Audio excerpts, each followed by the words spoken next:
Welcome.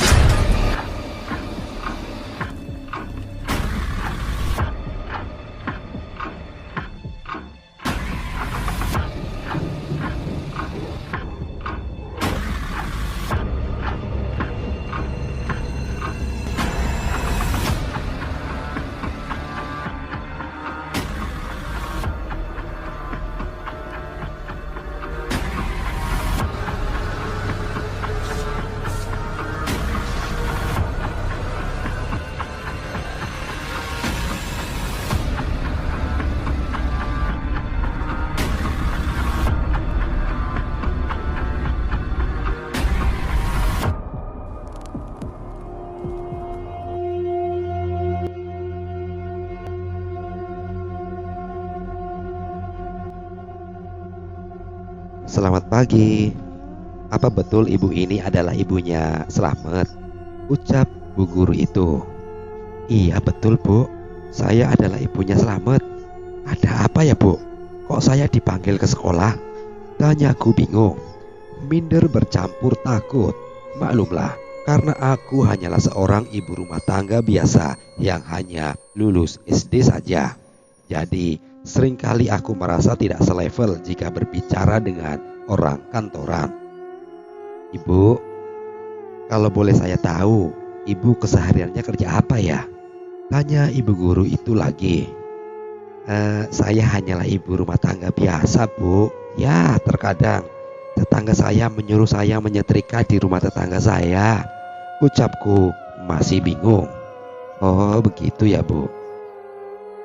Ibu, maksud saya memanggil ibu kemari karena saya mau menanyakan sesuatu kepada ibu.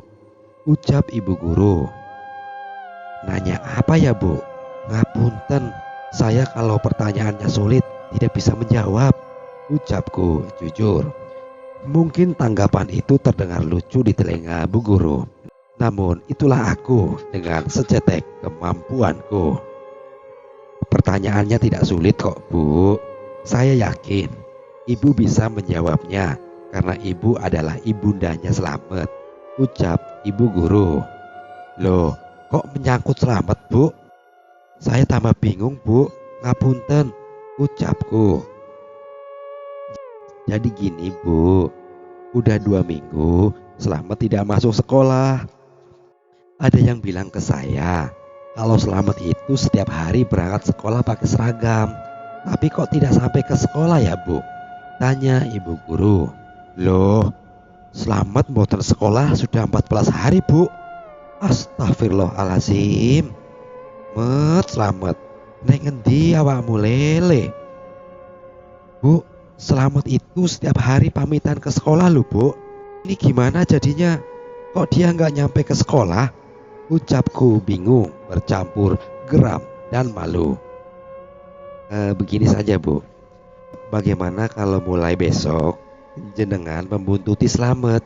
Ucap bu guru memberi usul. Maksud bu guru pripun nggih? Tanyaku. Gini bu, tadi kan ibu bilang kalau setiap hari Slamet berpamitan sekolah kepada ibu. Coba besok seusai Slamet berpamitan kepada ibu, diam-diam buntutilah Slamet. Siapa tahu dengan begitu jenengan bisa tahu Slamet itu pindah sekolah kemana selama 2 minggu ini. Ucap bu guru. Oh njih bu, saya akan coba. Ucapku. Dasar bocah gemblong, bikin malu orang tua saja. Ucapku sesampai di rumah. Loh, ada apa toh bu? Datang-datang kok marah-marah? Tanya suamiku. Bagaimana ibu gak marah-marah pak? Ibu ini habis dari sekolahnya Slamet. Kata ibu guru, Slamet tidak pernah masuk sekolah selama 2 minggu. Tak jotos sisan engko. Ucapku gemas. Hah? 14 hari? Lah anakmu kemana toh bu? Tanya suamiku. Alambo pak, pancen anakmu kui bocah gemblong. Bisanya cuma bikin malu orang tua saja. Ucapku. Terus tadi ibu guru bilang apa? Tanya suamiku. Ya, aku disuruh membuntutin si Gemblung Selamat itu. Tapi ya mengendap-endap, biar tidak ketahuan Selamat, ucapku.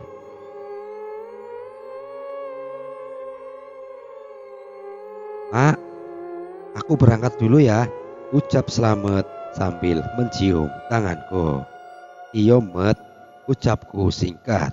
Namun kakiku sudah gatal ingin membuntuti Selamat. Kupandangi setiap tingkah laku anak itu. Sepertinya ia memang berangkat ke sekolah. Sesuai saran dari ibu guru, aku pun pergi membuntutinya dengan mengendap-endap. Jalan yang ditempuh Selamat sama seperti jalan menuju sekolah. Dari rumah jalan lurus hingga bertemu perempatan, kemudian belok kanan dan sekolah pun sudah sampai. Namun ini tidak. Dia jalan lurus, kemudian belok ke kiri, lalu belok ke kanan. Setelah masuk sekitar 1 meter, ia berhenti di sebuah rumah. Di depan rumah itu ada tulisan besar yang bertuliskan rental PS Wahyu. Ya Allah, Selamat bocah gemblong, ucapku. Tanpa pikir panjang, aku langsung masuk ke rental PS itu dan berhasil menarik tangan Selamat. Ayo mulai, ucapku sambil menarik tangan Selamat. Mak, kok Mak ada di sini? Ucap Selamat gemetaran, terkejut melihatku ada di depan matanya. Yo, iki aku makmu. Jadi kamu selama ini pindah sekolah di sini selama 2 minggu? Ucapku geram. Belum sempat Selamat menjawab, aku langsung menarik tangannya dengan keras. Ayo pulang, bikin malu orang tua saja kamu ini, ucapku sambil terus menggenggam tangan Selamat. Ku genggam erat tangan Selamat sepanjang perjalanan pulang. Rasanya darahku sudah mendidih sampai ke ubun-ubun melihatnya. Ya Allah, dosa apa aku ini? Kenapa aku bisa memiliki anak seperti Selamat? Pak, Bapak, iki lo anakmu, ucapku sambil mendorong Selamat ke lantai ke ruang tamu. Loh, ada apa toh Bu? Ucap suamiku. Iki lo anakmu udah 2 minggu pindah sekolah ke rental PS. Baru pulang nanti kalau jam sekolah selesai. Bener Mat, bener, bocah gemblung, ucap suamiku sambil memukul Selamat dengan tangannya. Tangannya mengepal menghantam wajah Selamat dan perutnya. Tak puas dengan itu, suamiku juga menampar Selamat. Pak, ampun Pak, Selamat janji tidak akan mengulanginya lagi, ucap Selamat merintih. Alah, pembohong, ucap suamiku sambil terus menampari Selamat. Ampun Pak, ampun, ucap Selamat sambil merintih menahan rasa sakit. Kamu ini kenapa? Selalu bikin malu ibu dan bapakmu. Sudah kemarin ketahuan nyolong di warungnya Mbak Wati, sekarang ketahuan bolos sekolah. Maumu ini apa? Tanyaku geram. Ibu sama bapak pingin tahu maunya Selamat. Selamat pingin bebas. Selamat pingin bebas Bu, Pak. Gak ada yang mengatur Selamat, bentak Selamat. Bocah edan, bocah wis kentir, ucap suamiku sambil menggampar Selamat lagi. Sudahlah Pak, Bu, Selamat mau pergi. Selamat pingin bebas lepas, tidak ada yang ngatur. Gak seperti di rumah ini, banyak aturan. Setiap hari harus bangun pagi, terus sekolah, ditambah lagi sore harus mengaji. Apaan ini? Hidup itu harus bebas Pak, ucap Selamat sambil berlalu meninggalkan kami. Pergilah kalau ingin pergi. Jangan harap bapak sama ibumu akan khawatir karena tidak ada seorang pun penjahat yang mau menculik kamu, ucap suamiku, dan Selamat pun berlalu meninggalkan kami semua.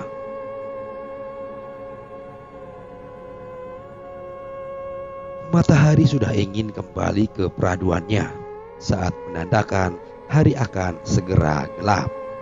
Namun Selamat belum juga menunjukkan batang hidungnya. Pak, Selamat kok belum pulang ya Pak? Tanyaku mulai resah. Alah ibu, ngapain ibu khawatir sama bocah kentir model Selamat itu? Nanti dia juga akan pulang sendiri, Ibu kan tahu kalau Selamat itu makannya banyak. Mana mungkin dia betah nggak pulang, ucap suamiku. Iya juga sih Pak, kalau gitu ibu nunggu di sini aja ya, ucapku. Iya, terserah ibu aja, bapak mau tidur, bapak udah ngantuk nih, ucap suamiku sambil menggeliat. Iya Pak, bapak tidur saja sana, ibu mau nunggu Selamat sambil nonton TV, ucapku. Suamiku masuk ke kamar. Baru beberapa menit saja aku sudah mendengar dengkuran ulasnya. Aku pun juga mau bersantai sedikit sambil menunggu Selamat. Mat, cepet pulang yo, gumamku sambil menonton sinetron di TV. Entah mengapa, setiap malam ketika aku duduk bersantai di depan TV, rasa lelahku datang semua. Ditambah lagi saat aku menonton sinetron, rasanya mataku ini enggan membuka. Baru beberapa menit saja aku menonton, aku sudah tertidur pulas.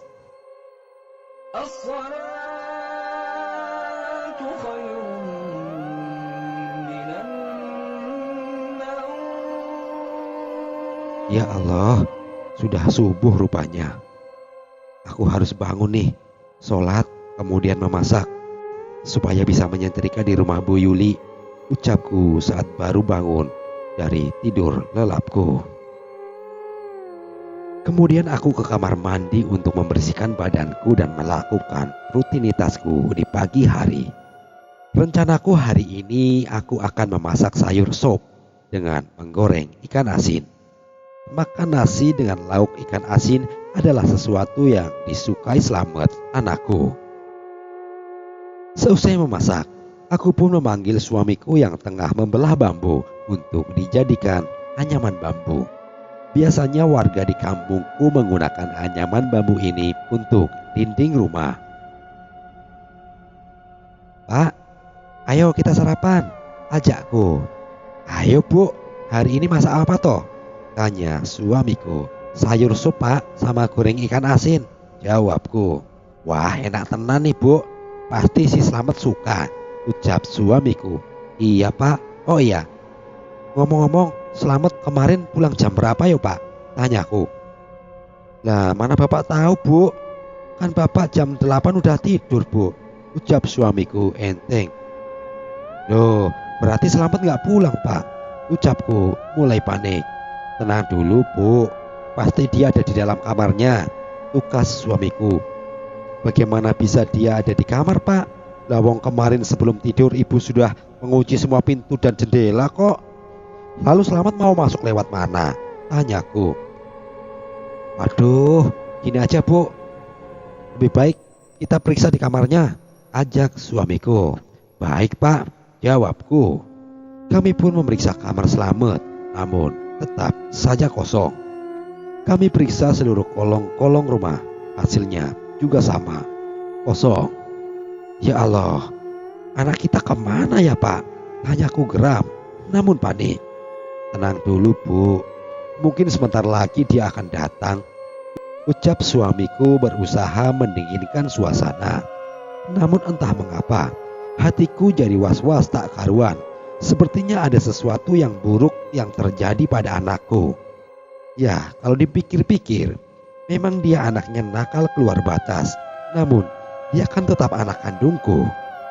Aku harus mencarinya kemanapun, baik itu ke sekolah, ke rumah kawan-kawannya, ataupun ke rumah tetangga. Seusai makan 3 sendok nasi, aku mencari Selamat ke sekolahnya, tapi tidak ada. Aku pun mulai bertanya kepada kawan-kawannya, namun hasilnya juga sama. Ayolah nak, katakan padaku di mana Selamat berada. Apakah kau tidak kasihan kepada ibu? Ucapku memohon pada si Rino, kawannya Selamat. Bude, Selamat memang pernah main ke rumahku, namun sejak ketahuan nyuri beras ibuku, Selamat tidak pernah main ke rumahku lagi, ucap Rino. Apa? Nyolong beras? Ya Allah, Selamat. Katakan, berapa kilo beras yang dicurinya? Tanyaku menahan malu. Sudahlah Bude, kata ibuku, masalah itu sudah berlalu. Jadi nggak usah diungkit-ungkit lagi, ucap Rino jujur. Mendengar ucapan Rino bukan membuat hatiku menjadi sedikit lega, namun malah tambah malu tak karuan. Bagaimana bisa sudah ketahuan nyolong di rumahnya, saya tidak dilapori tapi malah dianggap sudah berlalu. Aduh, selamat, kamu ini mau jadi apa toh lele? Ya sudah no, kalau begitu terima kasih ya sudah memaafkan kesalahannya Slamet, ucapku. Aku pun melanjutkan perjalananku mencari Slamet sambil berjalan, sambil berpikir ada di manakah dia, atau tempat yang mungkin dikunjungi Slamet adalah rental PS. Ku percepat langkah kakiku ke sana dengan harapan anakku ada di sana.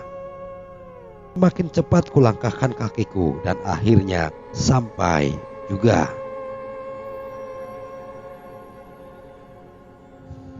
Sesampainya di sana, ku ketuk pintunya. Assalamualaikum, ucapku. Waalaikumsalam, ucap suara seorang pria dari dalam rental PS Wahyu. Ku dengar langkah kakinya yang menuju ke pintu dan beberapa saat kemudian pintu itu terbuka. Loh, ibu lagi? Ada yang bisa saya bantu, Bu? Tanya pria itu. Mas, apakah anak saya Slamet ada di sini, Mas? Tanyaku. Tidak ada, Bu, jawabnya singkat. Tolonglah Pak, jangan sembunyikan anak saya. Sejak kemarin malam ia tidak pulang rumah. Tolong saya Pak, ucapku memohon. Benar Bu, Slamet tidak ada di sini. Kalau ibu tidak percaya, ibu boleh melihat seluruh rumah saya, ucap pria itu. Kemudian aku menggeledah seluruh ruangan pria itu, namun tetap saja Slamet tidak ada. Tuh kan Bu, benar, Slamet tidak ada kan, ucap pria itu. Iya Mas, sampean tidak bohong ke saya, ucapku agak kecewa. Bu, saya rasa Slamet tidak akan pernah kembali lagi ke sini karena ia telah mencuri uang saya sebanyak 280.000 selama 2 minggu, ucapnya dengan nada agak sinis. Apa Mas? Dia nyuri uang sebanyak itu? Gimana caranya? Tanyaku bingung. Ya, dengan mengambil 20.000 setiap hari selama 2 minggu Bu, ucapnya. Lah kok Masnya diam aja? Tanyaku. Ya gimana lagi Bu, waktu itu saya kerja shift pagi, jadi yang nungguin istri saya. Itu pun dia tidak bisa seperti saya karena dia sambil ngurus anak-anaknya, ucap pria itu. Lah terus Mas ini kok bisa tahu kalau Slamet yang nyuri? Tanyaku. Di rental PS ini ada CCTV-nya Bu, jadi saya dikasih tahu CCTV, ucapnya. Mas, CCTV itu apa toh? Saya kok tidak mudeng. Maaf ya Mas, saya ini hanya lulusan SD saja, ucapku jujur. Itu loh Bu, kamera pengintai. Jadi kalau istri saya tidak ada, keadaan rental PS ini dipantau sama CCTV itu, jelasnya. Waduh Mas, kalau begitu saya janji akan menggantinya kalau sudah ketemu Slamet, ucapku.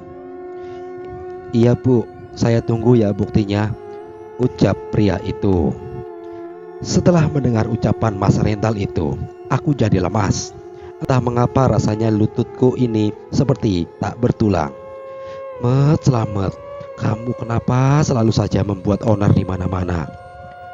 Beberapa hari yang lalu ketahuan nyolong di warung Mbak Wati, terus nyolong beras di rumah Rino. Setelah itu nyolong uang di rental PS. Kamu ini kenapa sih lele? Kok ada saja hasratmu nyolong iki? Aku pun berjalan bermaksud mencarinya lagi di rumah Ismail. Aku pernah melihat Slamet main dengannya. Mbak Yun, apa Slamet ada di sini? Tanyaku pada ibunya Ismail. Ngapain Slamet ada di sini? Mau ngajakin Ismail nyuri lagi? Ucap Mbak Yun dengan sinisnya. Opo Mbak? Slamet ngajarin Ismail nyolong? Tanyaku kaget. Iya, waktu itu Slamet ngajakin Ismail main sampai sore. Terus baru pulang jam 5 sore sambil membawa jambu 2 kresek besar. Saya kan jadi penasaran dapat jambu dari mana, tapi keduanya tidak ada yang mau mengaku. Pas tak dedes, Ismail baru ngaku kalau diajarin Slamet nyuri jambunya Pak Soleh. Ya wis leh, ini terakhir kalinya kamu kesini, dan sekarang kalian berdua ikut saya memulangkan jambunya Pak Soleh, ucap Mbak Yun panjang lebar. Ya Allah, Met, sampai kapan kamu mau bikin emak sama bapakmu ini kerepotan? Budrek aku, Mbak Yun, budrek tenan iki, ucapku. Yo arep piye meneh ya? Jane aku yo gak tego, tapi kowe kudu ngerti ya, ucap Mbak Yun. Aduh Mbak Yun, sepurone sangat yo, ucapku. Iyo ya, ucap Mbak Yun singkat. Aku pun berpamitan pulang pada Mbak Yun, berjalan dengan langkah kaki semakin lunglai. Ya Allah, berita apa lagi yang akan ku dengar jika aku mencari Slamet ke rumah kawan-kawannya? Dan jika nanti Slamet sudah ketemu, bagaimana caranya aku mengganti kerugian orang-orang yang telah menjadi korban anakku? Duh Gusti, kudu diapake bocah iki. Mbak, apa Slamet ada di sini? Tanyaku pada Mbak Nanik, salah satu tetanggaku. Kamu iki kok aneh toh ya? Lawong Slamet iki kan gak akrab karo anakku, kok arep tulan nang omahku? Ucap Mbak Nanik. Hah? Jadi Slamet gak ada di sini Mbak? Ucapku tambah sedih tak karuan. Kamu kenapa ya? Tanya Mbak Nanik heran. Gini loh Mbak, Slamet sudah 3 hari gak pulang, habis dihajar sama bapak jawabku sambil menahan sedih. Kenapa dihajar? Titipan sang kuasa itu loh, tanya Mbak Nanik. Dia itu loh Mbak, bolos sekolah 2 minggu, ternyata tak buntutin malah ada di rental PS. Wis ngono, setiap tempat yang tak datangi buat nyari Slamet sama mengadu kalau habis jadi korbannya Slamet, ucapku. Korban opo ya? Tanya Mbak Nani. Slamet iku seneng nyolong Mbak, gak bisa lihat uang, ucapku. Ya Allah, nanti kalau ketemu kirim saja dia ke pondok pesantren, siapa tahu dia bisa berubah, ucap Mbak Nani. Iya Mbak, aku pamit dulu ya Mbak, mau nyari Slamet lagi, ucapku. Tunggu, aku ingat sesuatu, ucap Mbak Nanik. Ingat apa toh Mbak? Apa Slamet pernah nyuri di tempat sampean? Tanyaku. Bukan ya, gini loh, kamu gak nyoba minta bantuan ke Pak Musleh yang punya pondok pesantren itu, ucap Mbak Nanik. Oh iya Mbak, saya nanti akan ke sana, ucapku penuh semangat. Aku pun pulang mengambil 3 kilo gula untuk dibawa ke rumah Pak Faruk. Rencanaku nanti sore jam 4 aku akan sowan ke sana bersama suamiku. Anak saya ada di mana Pak Faruk? Tanya suamiku. Bapak dan ibu tidak usah sedih, karena sebentar lagi dia akan pulang, ucap Pak Faruk dengan tenangnya. Terus sekarang dia ada di mana Pak? Bagaimana keadaannya? Apakah dia baik-baik saja? Ucapku. Bu, Pak, Slamet ada di dalam pohon kelengkeng di depan rumah Pak Sueb, ucap Pak Faruk. Loh, kok di dalam pohon kelengkeng Pak? Tanyaku heran. Ibu, saat ia bertengkar dengan bapak dan ibu, dia berjalan dengan menggerutu kesal. Kemudian ia bertemu dengan kawannya dan diajak menginap di rumah kawannya. Padahal sebenarnya itu bukanlah kawannya Slamet, namun itu adalah Gundurwo penunggu pohon kelengkeng, tukas Pak Faruk panjang lebar. Terus apa yang harus kami lakukan Pak? Tanya suamiku. Sebentar lagi akan ada orang baik yang mengantar anakmu pulang, ucap Pak Faruk. Siapa dia Pak? Apakah bapak sendiri yang akan mengantar Slamet? Tanyaku. Bukan saya Bu, tapi orang baik itu akan segera mengantar anakmu. Ibu dan bapak tenang aja ya, ucap Pak Faruk. Kami pun berpamitan pulang pada Pak Faruk. Rasanya aku sedikit lega, namun aku masih kepikiran Slamet. Bagaimana bisa dia diculik genderuwo? Pulanglah Le, ibu dan bapak sudah rindu padamu. Ibu tahu kamu memang nakal kelewat batas. Namun setelah kejadian ini, apakah kamu masih akan nakal lagi? Semoga kamu akan insaf Le setelah pulang dari rumah genderuwo itu. Sepeda suamiku terus melaju hingga tak terasa sudah sampai di depan rumahku. Namun suasana rumahku masih tetap sama, sepi. Pak, Slamet kok belum pulang ya? Ucapku. Sabar ya Bu. Ingatlah perkataan Pak Faruk tadi, kalau sebentar lagi anak kita akan pulang. Ucap suamiku sambil mengelus punggungku. Aku pun masuk ke rumah dengan perasaan sedih bercampur kecewa juga kesal.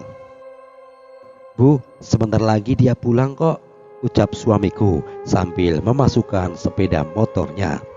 Air mata masih terus membasahi wajahku setiap kali aku mengingatnya. Ya Allah, antarkanlah anakku pulang dengan selamat. Keesokan paginya, aku terbangun pukul 4 pagi. Seperti biasa, aku ke kamar mandi dulu untuk membersihkan diri dan berwudu. Saat aku selesai berwudu, entah mengapa, aku ingin sekali membuka kelambu kamar Slamet. Sesegera mungkin aku memenuhi keinginanku. Betapa terkejutnya. Ternyata di atas kasur, kudapati anakku Slamet tertidur pulas. Slamet, kau pulang Le, ucapku sambil memeluk Slamet. Mak, ini benar emak ya? Tanya Slamet sambil membuka matanya sedikit demi sedikit. Iya Le, ini emak. Pak, bapak, anakmu pulang, teriakku lantang. Ada apa Bu? Slamet wis mulai tak? Tanya suamiku heran. Slamet, ucap suamiku sambil memeluk Slamet. Emak, bapak, Slamet minta maaf ya kalau sudah menyusahkan. Slamet janji tidak akan mengulanginya lagi dan Slamet akan mengganti kerugian setiap orang yang telah Slamet curi barangnya, ucap Slamet sambil berurai air mata. Iyo Le, iyo. Katakan pada kami, bagaimana bisa kamu menghilang terus pulang? Tanyaku penasaran. Gini mak, waktu itu aku kesal dengan emak dan bapak. Kemudian aku bertemu Danu di perempatan Jalan Tepeki. Lalu aku diajak bermain di rumahnya. Aku pun cerita banyak ke Danu kalau aku ingin bebas, tak mau sedikit pun diatur. Danu pun mengajakku hidup bersamanya. Ternyata yang mengajakku bukanlah Danu mak, melainkan genderuwo penunggu pohon kelengkeng besar itu. Aku pun lari menolak hidup dengannya, namun tidak boleh. Lalu datanglah Pak Sueb menyelamatkanku. Dia bilang pada genderuwo itu kalau tempatku ada di dunia, bukan di rumah genderuwo. Terus dia membaca doa-doa dan mengantarkanku pulang. Ya Allah, alhamdulillah, kau telah mengembalikan anakku. Kalau begitu, setelah ini kau harus bersiap ke rumah Pak Sueb untuk mengucapkan terima kasih, ucap suamiku. Iya Pak, jawab Slamet singkat. Pak Sueb, saya berterima kasih pada jenengan karena sudah mengantar Slamet pulang, ucap suamiku. Iya Pak, sama-sama. Kemarin pas saya sholat malam, saya mendengar Slamet berlari-lari minta pulang. Dan alhamdulillah, atas izin Allah saya bisa mengantarkan Slamet pulang, ucap Pak Sueb. Sekali lagi matur nuwun lho Pak, ucapku. Iya Bu, sama-sama. Mat, habis ini ibadahnya diperkuat lagi ya, supaya si genderuwo itu benci sama kamu dan kamu bisa lebih dekat dengan Allah, ucap Pak Sueb. Nggih Pak, ucap Slamet. Demikian cerita kali ini. Sekian dan terima kasih.